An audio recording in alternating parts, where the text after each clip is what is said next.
All right, this is problem 1457 on page 966. A stream of water with a density of rho equal 1,000 kilograms per cubic meter is discharged from a nozzle at a rate of 0.06 cubic meters per second. Using Bernoulli's equation, the gauge pressure P in the pipe just upstream from the nozzle is P equals a half times density times difference in squares of velocities. Knowing the nozzle is held to the pipe by 6 flange bolts, determine the tension in each bolt, neglecting the initial tension caused by the tightening of the nuts. Okay, so basically, how much load are these bolts under that is trying to blow the nozzle off the end of the hose? Right, that's the question. And when I first started this problem, I began by drawing a system consisting of the hose with a flange on the end of it, and the nozzle flange with the nozzle, something like this. They told us that we've got V2 here. I initially drew it this way because I wasn't thinking. I made several mistakes in my thought process here that threw me off track. So let me show you exactly what I did. The nozzle diameter here is 50 millimeters, which is 0.05 meters. And back here, the diameter was 150 millimeters, or 0.15 meters. Okay. There are 6 bolts holding this thing together, and they told us that the pressure, at least, let's see, did they say this was at the entrance or the exit? I think it was at the entrance. Yeah, upstream from the nozzle.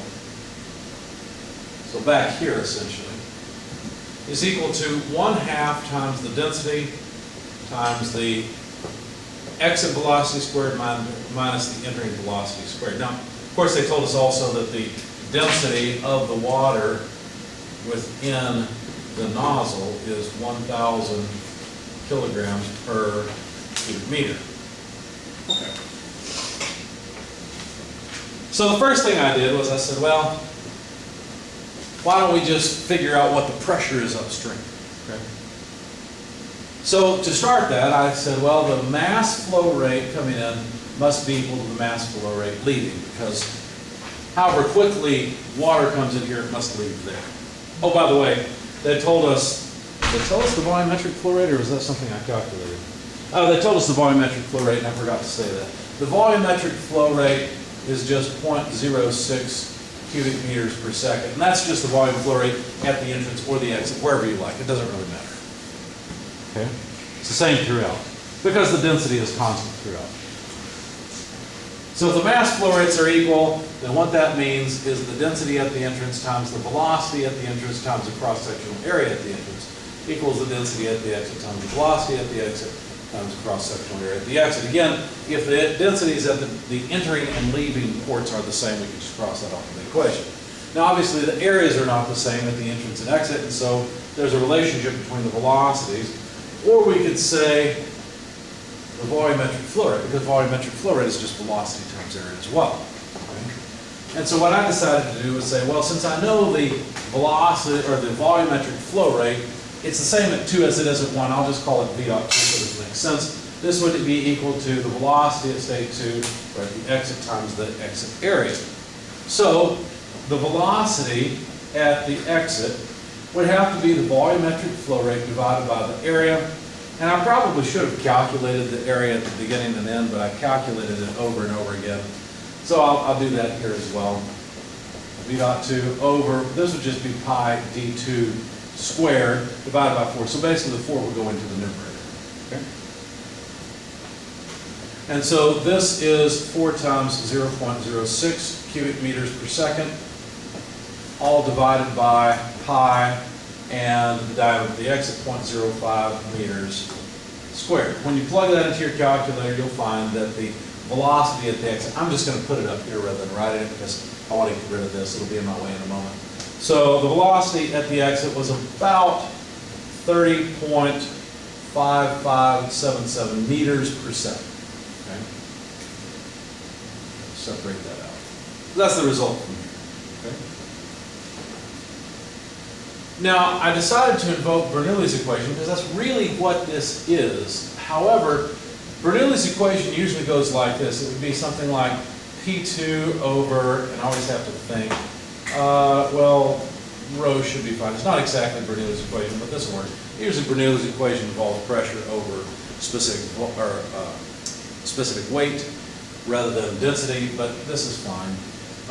1/2, let's do it this way, V2 squared over 2 minus V1 squared over 2, except that you notice there's a term for what is essentially the kinetic energy at the entrance and exit, and only one term for the pressure.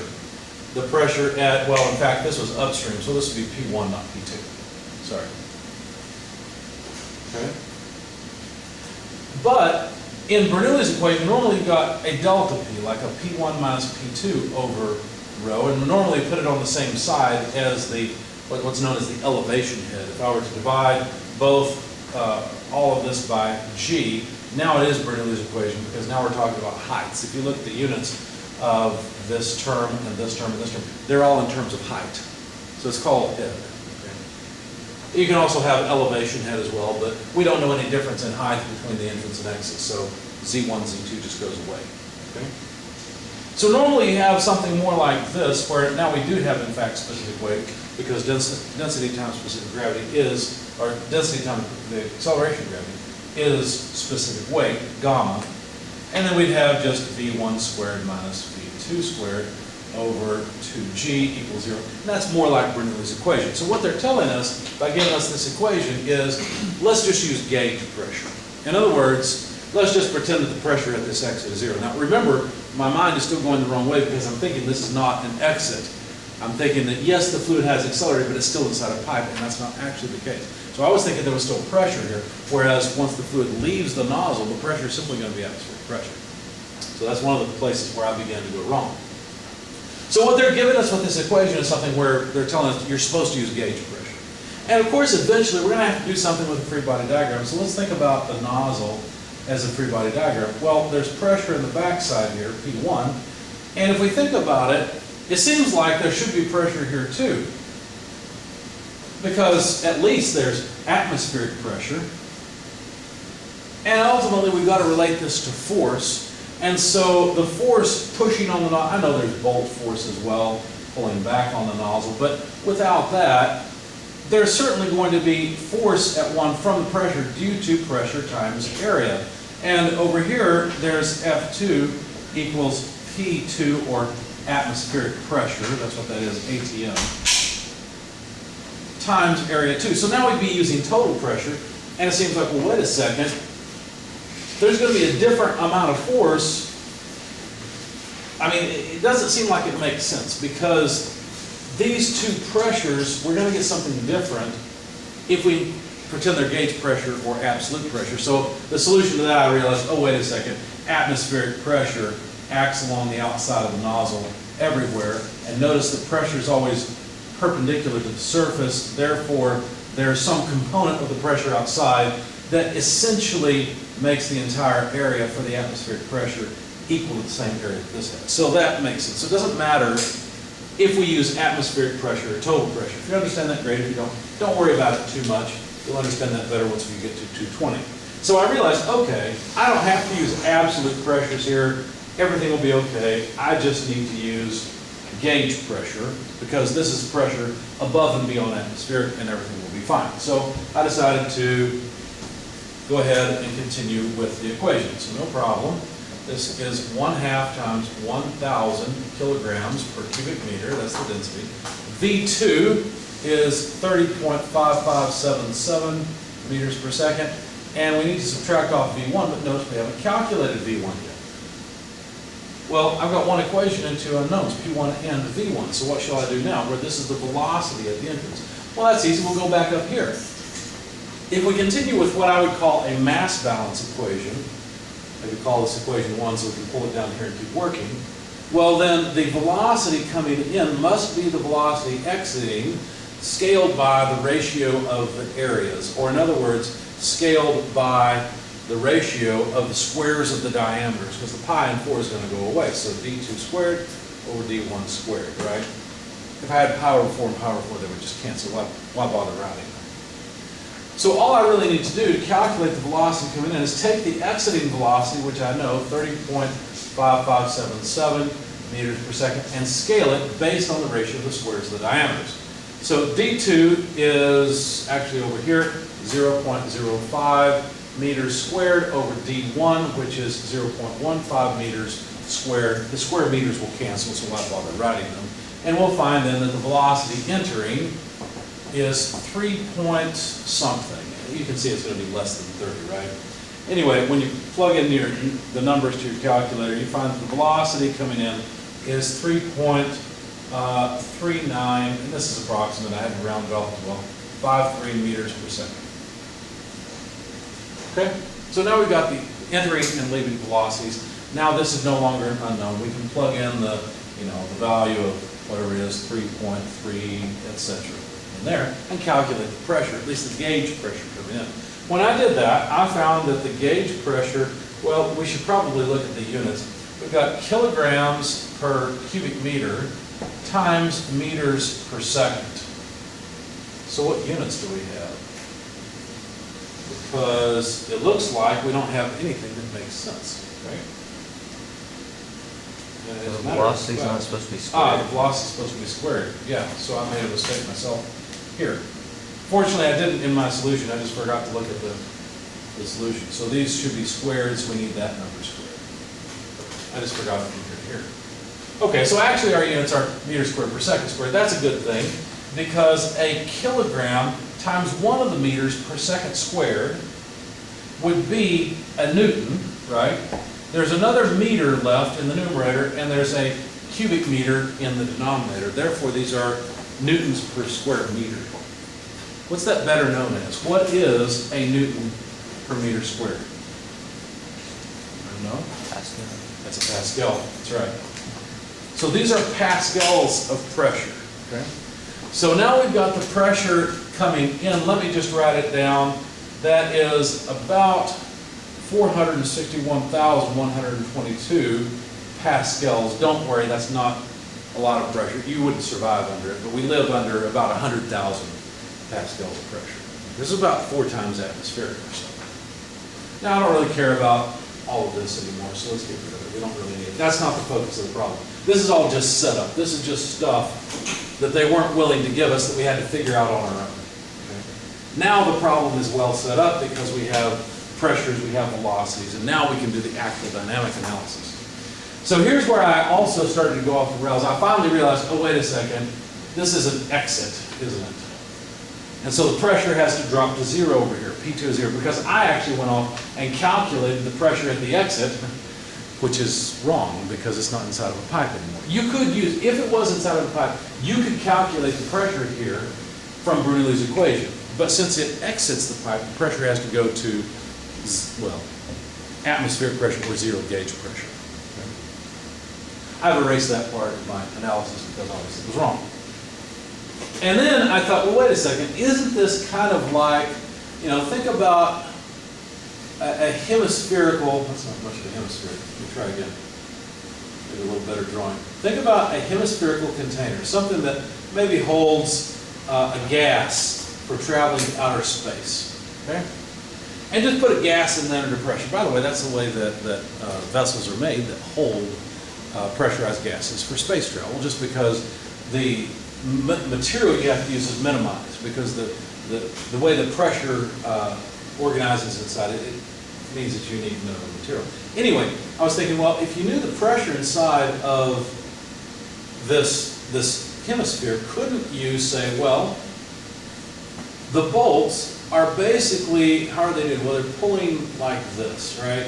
However many bolts, we've got 6 in our case, but let's just say the total tension from the bolts must resist pressure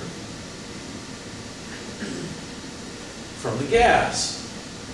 You see, it's a little bit confusing to calculate the effect of the pressure pushing on the back wall because the direction of the pressure changes, right? It's normal to the surface.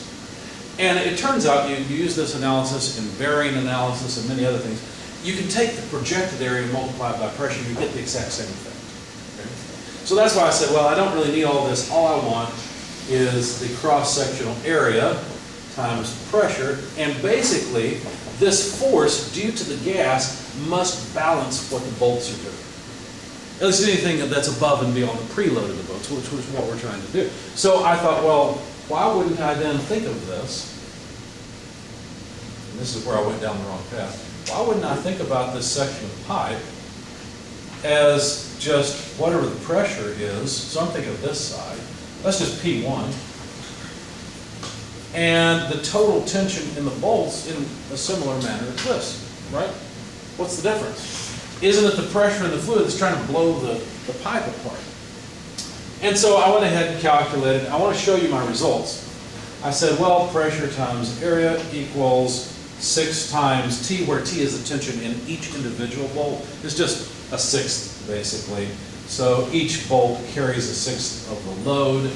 And I said, well, this is easy to do. Let's just plug in the pressure that I've calculated, 461,122 newtons per meter squared, divided by 6 multiplied by the cross-sectional area, which would simply be pi times 0.15 meters, quantity squared divided by 4. That's the cross-sectional area. And then I went ahead and said, well, what are the units? I hope they're just force. Sure enough, meter squared cancels with meter squared, right? Because those meters are going to be squared. And we get a force. I got a force of about 1,358.1 newtons. And that didn't sit right with me. I thought, wait a second. That's too easy. Because I haven't really done any dynamic analysis. The point of the problem is not the setup, right? This was just setup. The point was to use dynamics. And I thought, well, what's going on here?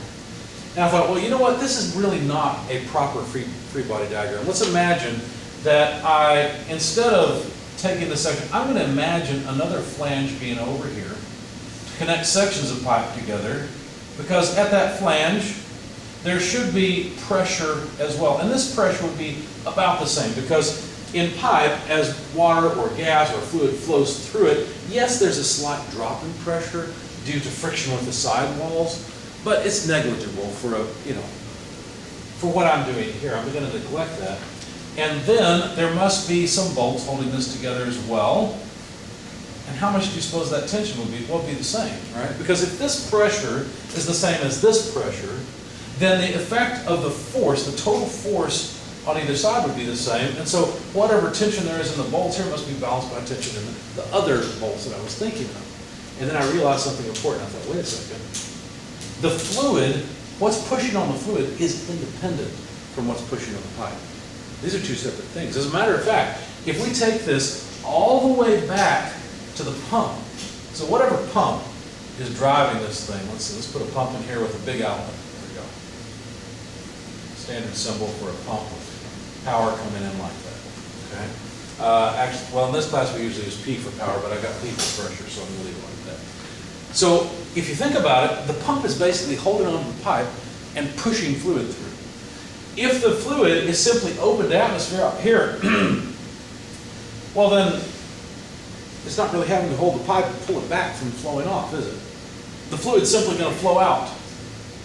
If there's nothing to prevent it, let's forget the nozzle for just a second. If this is just an open pipe, well, the pressure is just going to go to atmospheric pressure. It's going to drop. So what is the nozzle really doing? Once we attach a nozzle on here, what is it doing? The nozzle's pushing back, isn't it? And here's where I was struggling, because I thought, well, wait a second.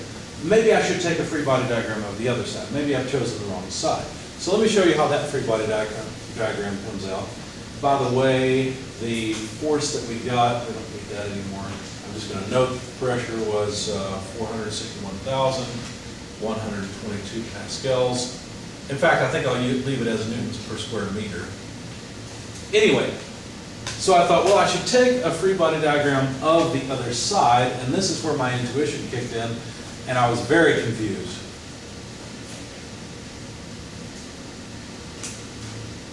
Because I'd learned this before, but I kind of forgot about it. I thought, well, there is certainly fluid coming in with some velocity. It's a fairly low velocity, V1. And that fluid, when it leaves, has a very high velocity, right? Comes in at 3.3, comes out at 30.55. And I thought, the nozzle's accelerating the fluid. Really? Is the nozzle, how would the nozzle push? Because think about it, if we come in with a lower velocity and leave it higher, something pushed it that way. And I thought that doesn't make any sense, because inside of the nozzle, the only normal direction that has anything in the horizontal direction is pressure pushing back, right? Because the way this wall is shaped, it has to push back on the fluid. Then how on earth is the nozzle accelerating the fluid? Because that's what happens, right? You put the nozzle on, the fluid accelerates, the nozzle must have accelerated the fluid. No, that's not true, not at all. In fact, you can tell by this, it would be revolved all the way around. The nozzle cannot accelerate the fluid. What does the nozzle do? Well, think about it for a minute. Forget the nozzle. Imagine you put a cap on this, and so you dead hit the pump. The pump cannot have any flow out. What's going to happen? Pressure is going to go up, isn't it? What the nozzle actually does is force an increase in the pressure. Okay? What is it then that accelerates the fluid? What do you think it is? It's that pressure, right? It's the fluid pressure that is actually doing the work, it's literally called flow work, to accelerate the fluid. Okay? That's what is accelerating the fluid. So our proper analysis of this would be to take a free body diagram of the nozzle, but let's not forget that obviously there is pressure acting, P1. The bolts act to resist, right? So the nozzle doesn't come flying off, because obviously, you ever take a nozzle on the end of a garden hose and just barely screw it on, then turn on the water, the nozzle just flies off, right? That's what would happen here. And so you might say, well, okay, but why couldn't you just take the cross section, multiply the pressure by area, and there's your force? The reason that doesn't work is because there's a leak, right? The nozzle is not completely restricting the flow like that cylinder or that sphere that I showed you a moment ago. Rather, it's actually allowing some to come out. And so a proper analysis of this says, you know what? Let's take a free body diagram of the nozzle and of the fluid. That way we can include the force that is causing acceleration of the fluid. So here's our nozzle. Something like that is good enough. Okay. Let's think of a packet of fluid that's coming in. Some packet, so delta M, with the initial velocity V1 coming in. There's the momentum of the fluid initially. What happens is that the fluid is accelerated, right? Let me try to draw this better, something like that. The fluid is accelerated by what? Well, by whatever forces are available to accelerate the fluid. The only forces acting on the nozzle are tension in the bolts pulling backward and pressure, P1. Now we have to be careful here because we need to write it in terms of momentum. So it's not just the force, it's the impulse that we need. This impulse really then is force times time. It's force acting over time. Whatever time it takes for this fluid to get from here to the exit, which we'll draw in just a minute on the other side. Okay? So there is certainly impulse from the bolts acting on the nozzle. And since the nozzle and the liquid are together as one free body diagram, one free body, if you will, then the pressure must apply a force over time. Well, that is pressure times area. There's the force applied to the water, right? Which acts over this same time period, resulting in some fluid coming out the end of the nozzle, excuse me, coming out the end of the nozzle. My voice broke and the writing broke at about the same time. Where now this fluid has some momentum, delta M V2, that is greater than what it had here. It must be these impulses that cause that acceleration. The reason we can't just say pressure times area is because there's a dynamic effect here. There's an acceleration of the fluid. The right way to think about the nozzle is that the pressure is not completely available to push on the nozzle. Some of it is pushing on water, you see? So yes, the nozzle would try to come off because it has to be constrained. We've got to pull back. But we don't have to pull back as hard as if all the pressure is applied to drive the nozzle. And an intuitive way to think about this is, look, some of the pressure kind of gets to just go right through. I know that's not exactly right, but it helps your intuition to think, wait a second, this pressure doesn't really push against the nozzle. Only the pressure that impacts the sidewalls pushes on the nozzle. Okay? So my fundamental problem was thinking that the nozzle somehow causes the acceleration of the fluid or the changing momentum of the fluid, rather than thinking about the fact that the impulses cause the acceleration of the fluid. And the only place the impulse can come from is from the pressure in the water. Okay? All right. So if that's the case, then we should be able to write an impulse momentum equation in the x direction. Let's just set up our typical, we don't really even need an xy, so we'll just write positive x to the right. And we'll write that delta m v1, right, the initial momentum, plus the effect of the impulses. Well, one of the impulses acts forward, that is P1 A1 delta t. One of the impulses acts in the reverse direction, that is the force from the bolts, delta t, equals the momentum at the exit, delta m v2. If we now divide the equation through by delta t, you see that the time period that it takes for this packet of water to go from here to the exit, that cancels in the impulses, and what do we have? Well, we have the mass flow rate. So we have m dot v1. In fact, let's pull this term to the left-hand side and write minus v2, right? So that's this term and this term combined, plus p1a1, because the delta t canceled, equals, we'll take this to the other side, the tension of the bolts. What does this equation say? Well, this P1A1 is exactly what I computed before. I said before that P1A1 was equal to, and you'll recognize the number, I've erased it, but it was, let's see, 1,358 point, I can't read my writing, so I'm going to leave it alone there, newtons. I think it's 1,1, but there we go. And I said, well, this doesn't make sense. No, that was the tension in the bolts. Tension in one of the bolts. So let's distinguish here because I'm being a little confusing. This tension is the tension in all the bolts. Let's call it subscript T, the total tension. Okay? That way the tension in one bolt can be just T. Okay?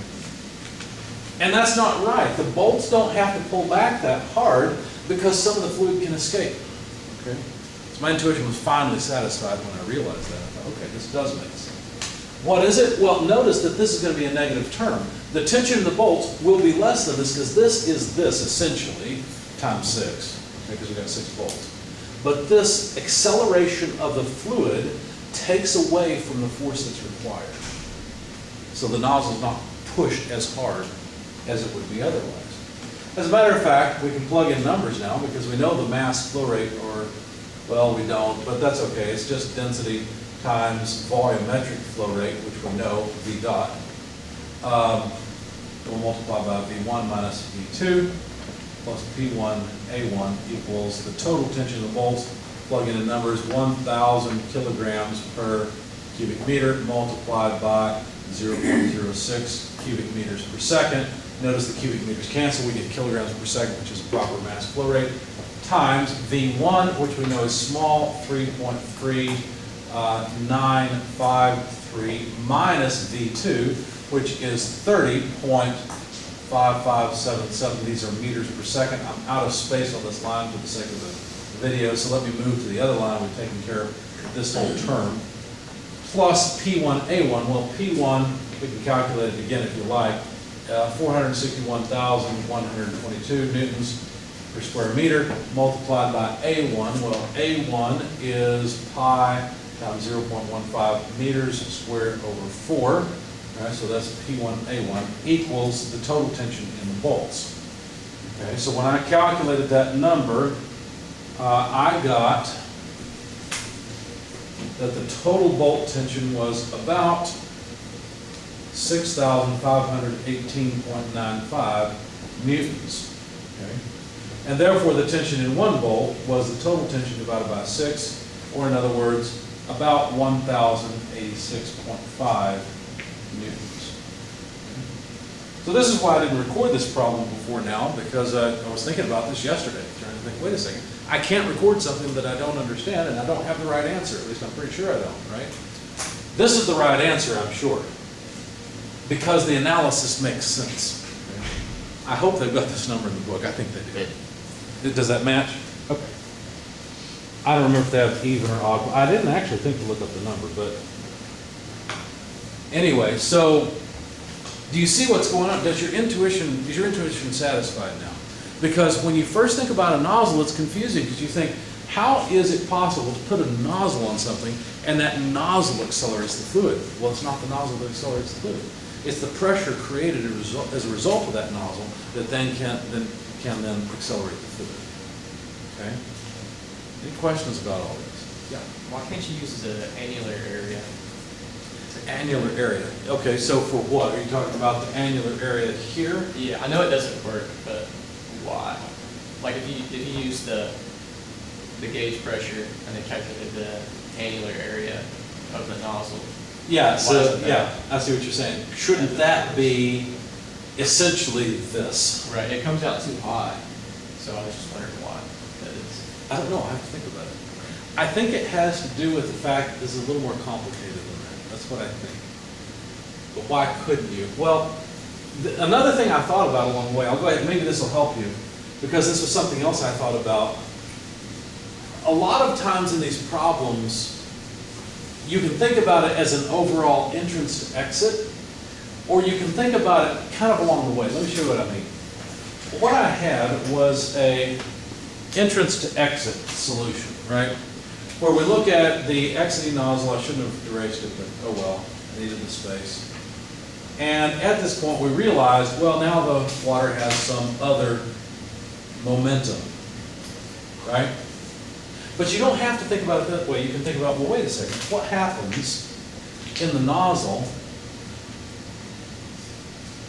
as the water goes from the entrance to the exit? In other words, kind of like integrated. As a matter of fact, you could integrate it along the length if you knew the geometry of the nozzle, but you should get the same overall result. After this packet goes into the nozzle, what happens to it? Well, initially, nothing. It's still the same size. But eventually, it has to spread out because over here it doesn't have as much space, so it must get longer, right? And not only that, not only does it get longer, but it has to flow faster. In other words, the flow rate's still the same because the water's incompressible, but the velocity has to increase. So there's this slight velocity increase that happens here, and that happens all the way through the constriction of the nozzle. And I think what's happening is that the details of that process are a little more complicated than just the annular region you recommended. Because what you said is, let's go back and consider just this flow area, right? But I think what's going on, because of the way the nozzle is squeezing in the fluid, I think we can't do that. I think it makes it where this pressure doesn't just come straight through. What's interesting from Bernoulli's equation is if the velocity increases, this is a conservation of energy idea, if the velocity increases as it is along the length of the nozzle, then the pressure has to decrease. So I think it's that complicated decrease in pressure through here that has to go to zero at this point that makes that approach not work. But I have walls were square instead of curved. Yeah. With the If the walls are square instead of curved, that's a good question. What you're saying is, what about if you just put an orifice in here? Right? That's what that's called, is an orifice plate. And believe it or not, orifice plates are used. I'm not sure about that one either, but I do know what would happen is when this water hits this plate, it's going to have to circulate around. It's going to cause, I don't think turbidity is the right term, but it's going to cause some rotational vorticity type of motion. And there's going to be a lot of energy loss here. There's going to be, because the fluid is not frictionless, because the fluid is not, it has some viscosity, then some of the energy is going to go from mechanical energy or flow energy into thermal energy. It's going to, now we're in the domain of thermodynamics, okay? That's its own beast, okay? It's what's called an irreversible process. You can never hope to recover the pressure. There's going to be some pressure loss because some of the mechanical energy is going to be converted into thermal energy. In that case, would the force be, I think it's still complicated because I think with all of this rotational motion, I think you're also going to form essentially what is still some type of fluid nozzle. Because the fluid can't get in here, there's already something there, right? And it's gonna be complicated, of course, because there's gonna be a lot of motion, it's gonna get into turbulence, that's the word I was looking for earlier, as well as, you know, depending on the exact shape, how much energy is lost and so forth. But I think that it still wouldn't work. Although, I will say that this type of device is in common use in pipelines. You put an orifice plate into a pipeline, it will absolutely cause a pressure drop.